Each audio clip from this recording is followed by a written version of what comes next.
اب 3 ذوالحجہ کو امام عالی مقام، امام عرش مقام مکے سے کوفہ کے لیے روانہ ہوتے ہیں۔ ذرا سوچیے یہ کون سے دن ہوتے ہیں؟ 3 ذوالحجہ اور 9 ذوالحجہ میں کتنا فرق ہے؟ 5-6 دن کا فرق ہے۔ حج کے لیے ساری دنیا سے لوگ مکے آ رہے ہیں، مگر امام حسین کوفہ جا رہے ہیں کہ دین پھیلانا ہے۔ قربانی دی، پہلے مدینہ چھوڑا، پھر مکہ چھوڑا، اور اب آپ جب جانے لگے تو وہاں حضرت مسلم بن عقیل کو شہید کر دیا گیا۔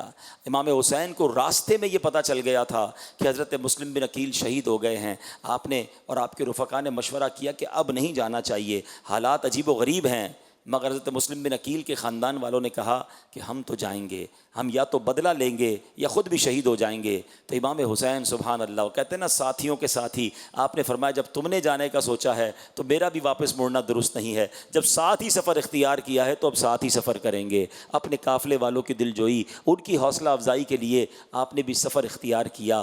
اللہ اکبر۔ اب جب آپ کربلا کے قریب پہنچتے ہیں تو حضرت حر جو اس وقت یزیدی فوج میں تھے، انہوں نے انٹرسیپٹ کیا، آپ کو روکا، اور اس کے بعد ابن زیاد اور اس کے کارندے جب آ گئے، ابن سعد آ گئے، ابن سعد اور ان تمام لوگوں نے جب گھیرا ڈال دیا، تو اب جب جنگ شروع ہونے والی تھی تو کمال یہ ہوا کہ گاؤں کے لوگ آئے، آس پاس کے ولیج کے لوگ آئے، کہتے ہیں جب تک ہم زندہ ہیں ہم اہل بیت اطہار کے کسی بندے کو شہید ہوتا ہوا نہیں دیکھ سکتے، پہلے ہم قربانی دیں گے۔ سارے گاؤں کے لوگ یزیدی فوج سے لڑتے لڑتے شہید ہو گئے۔ ایک بنی کلب کا ایک دولہا تھا، اس کی 17 دن کی شادی تھی، اس کی ماں آتی ہے روتے روتے کہ بیٹا میری زندگی کی تمنا ہے، قریب ہی نواسہ رسول موجود ہیں، اپنے لشکر کے ساتھ موجود ہیں، سامنے 22,000 کا لشکر ہے، اے میرے بیٹا کیا ایسا نہیں ہو سکتا کہ تم بھی اپنی جوانی امام حسین کے قدموں پہ قربان کر دو۔ وہ نوجوان لڑتے لڑتے شہید ہوتا ہے، جب اس کا سر دلہن کی گود میں ڈالا جاتا ہے تو وہ بھی روتے روتے دنیا سے چلی جاتی ہے۔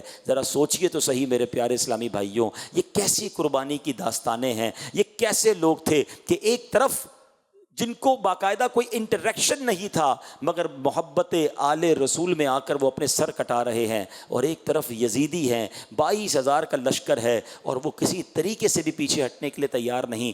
امام حسین نے کئی بار انہیں کہا کہ میں لڑنے نہیں آیا، کوئی لڑنے جاتا ہے تو بچوں کو لے کے جاتا ہے، فیملی کو لے کے جاتا ہے، آپ تو اپنے بچوں کو لے کر گئے تھے کہ مجھے تو کوفے والے بلا رہے ہیں، ویلکم کرنے کے لیے بلا رہے ہیں، دین کی دعوت دینے جا رہا ہوں، اس لیے فیملی ساتھ لے کر آئے تھے۔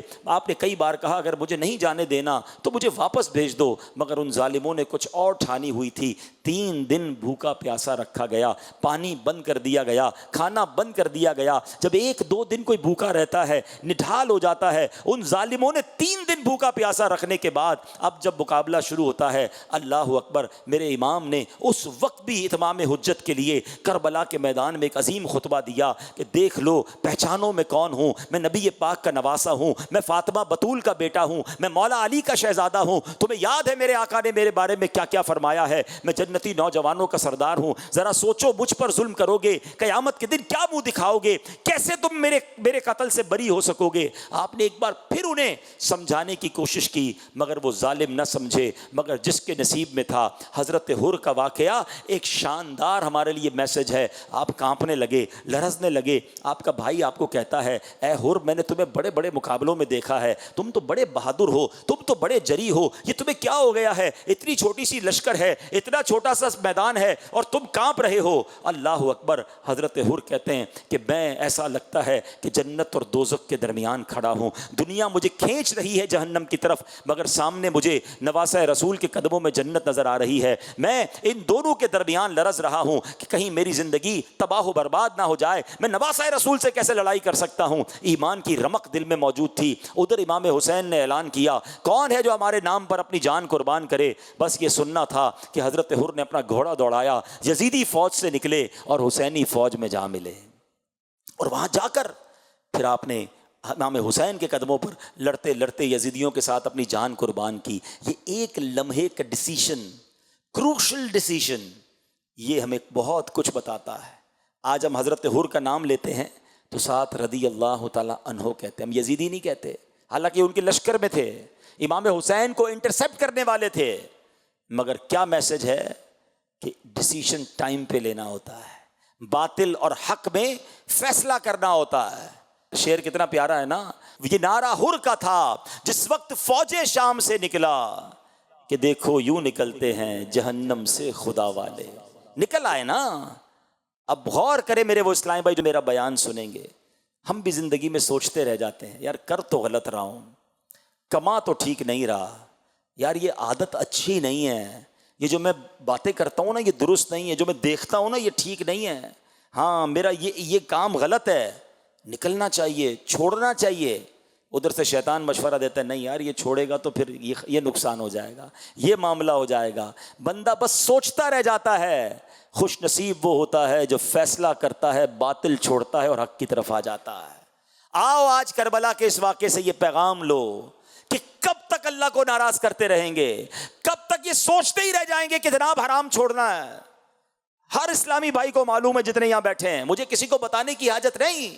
جو جھوٹ بولتا ہے, جو حرام دیکھتا ہے, جو حرام سنتا ہے, جو حرام کماتا ہے, جو حرام فعل میں مبتلا ہے, اسے معلوم ہے, مگر وہ ڈبل مائنڈڈ ہوتا ہے, وہ سوچتا رہ جاتا ہے, وہ عمل نہیں کرتا. اس لمحے اگر حضرت حر بھی سوچتے رہ جاتے تو شاید دنیا میں ان کا کوئی نام لینے والا نہ ہوتا. مگر آج حضرت حر کا میں نے مزار دیکھا ہے, ان کا مزار بنا ہوا ہے, کیونکہ کربلا والوں اور امام عالی مقام کے قدموں پر اپنی جان قربان کر دی نا. تو یہ سبق ہمیں ملتا ہے. ایک اور بات, 72 تھے کربلا والے, 22,000 تھے یزیدی. نماز دونوں کی ہوتی تھی, ہاں کلمہ وہ بھی پڑھتے تھے نا, مگر الگ الگ جماعت ہوتی تھی. بتاؤ کون سی جماعت مقبول تھی؟ کون سی والی؟ 72 والی. میسج لے لو, ہر بڑی جماعت درست ہو ضروری نہیں ہے.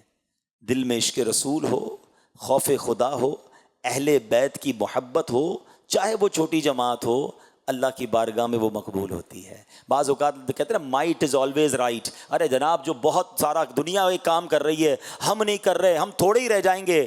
ارے جناب 72 بھی ہوں تو 22,000 سے زیادہ مقبول ہوتے ہیں, وہ کامیاب ہوتے ہیں, وہ اللہ کی بارگاہ کے پسندیدہ بندے ہوتے ہیں. مجھے بتاؤ نا ان کی اس قربانی نے ہمیں کتنا بڑا درس دیا ہے. آج کون بچا؟ امام حسین کے اس پورے قافلے میں ایک عابد بیماری مرد واپس گئے نا, باقی تو سارے شہید ہو گئے, پورا خاندان لٹ گیا. 22,000 کے لشکر میں ہزاروں یزیدی واپس گئے. میں آپ سے سوال کرنا چاہتا ہوں, کسی یزیدی لشکر کے ایک بندے کا نام بتا دیں. 2-4 جو کمانڈر تھے اس کے علاوہ کسی کو بھی نام نہیں پتا. کیوں نہیں پتا؟ ان کے نام و نشان مٹ گئے. مگر کمال دیکھو, 1400 سال گزر گئے, شہدائے کربلا کے نام لوگ تعویذ کی طرح اپنے پاس رکھتے ہیں, ان کے نام زندہ جاوید ہیں. بتاؤ دنیا میں کوئی ایک بندہ جو کہے میں یزید سے محبت کرتا ہوں, یہ یزیدیوں سے محبت کرتا ہوں. دنیا کے کونے کونے میں چلے جائیں, آپ کو امام حسن اور امام حسین اور اس پورے قافلے کربلا والوں کے چاہنے والے ملیں گے. قربانی دی, اللہ نے ان کے نام باقی رکھے, ان کی عزتیں بڑھ گئیں. ارے وہ حکومت کیا کرتے, امام حسین نے کروڑوں اربوں مسلمانوں کے دلوں پر آج بھی راج کیا ہوا ہے.